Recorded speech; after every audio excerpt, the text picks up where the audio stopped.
أعوذ بالله من الشيطان الرجيم بسم الله الرحمن الرحيم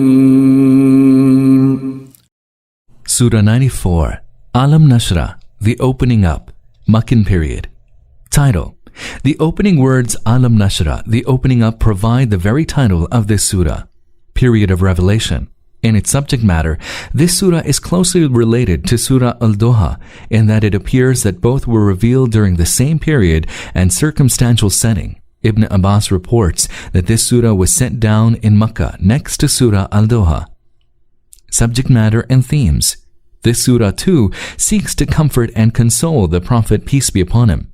Before assuming the office of messengership, he had not come across the hardships that struck him as soon as he commenced preaching Islam. It was a turning point in his own life of which he had no inkling. The same people who held him in great esteem turned into his worst enemies no sooner than he invited them to accept Islam.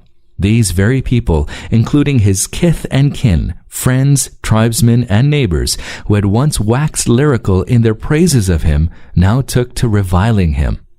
No one even cared to listen to him. He was taunted and ridiculed. Hardship confronted him at every step. Although he gradually learned to cope with all this, he was nonetheless shaken in the early stage. So as to comfort him in such adverse circumstances, Allah first revealed Surah Al-Doha to him, followed by this surah. At the outset, the Prophet, peace be upon him, is reassured, told that he need not feel worried, for Allah has bestowed upon him 3 major bounties.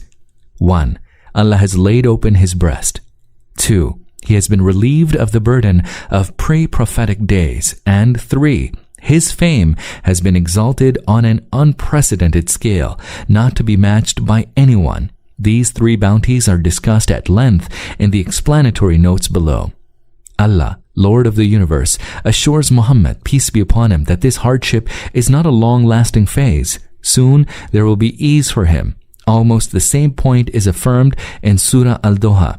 Thus, indeed, what is to come will be better for you than what has gone by. Verily, your Lord will soon give you so amply that you will be well pleased. Verses 4 to 5. Finally, he is instructed that his own inner strength will help him overcome hardship. He can develop this inner strength by devoting himself to worship and by turning exclusively to Allah. The same directive also features in verses 1 to 9 of Surah Al-Muzammil. بسم الله الرحمن الرحيم In the name of Allah, the most merciful, the most compassionate.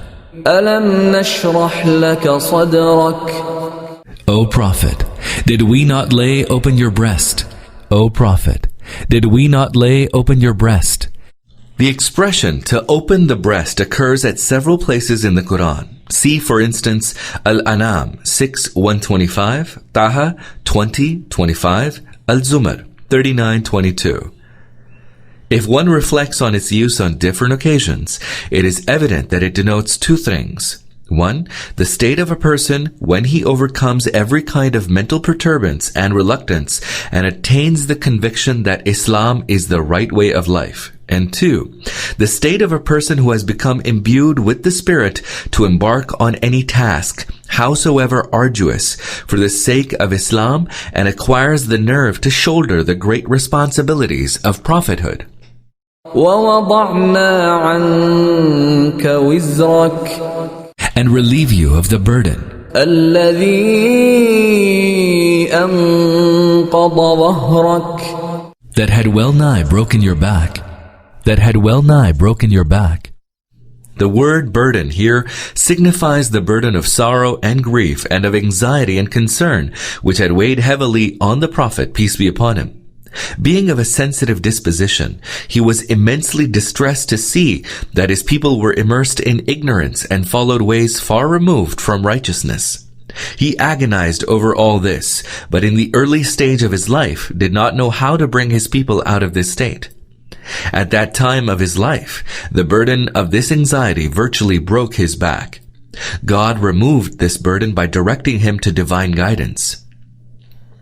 Henceforth, the Prophet, peace be upon him, felt relieved, enjoyed inner peace, and was fully convinced that he could liberate not only the people of Arabia, but all humanity from the evils that afflicted them. وَرَفَعْنَا لَكَ ذِكْرَكَ And did we not exalt your fame? فَإِنَّ مَعَ الْعُسْرِ يُسْرًا Indeed, there is ease with hardship. إِنَّ مَعَ الْعُسْرِ يُسْرًا Most certainly, there is ease with hardship. Most certainly, there is ease with hardship. This is repeated twice in order to fully assure the Prophet, peace be upon him, that the hard times through which he was passing would not endure, that good times would soon follow.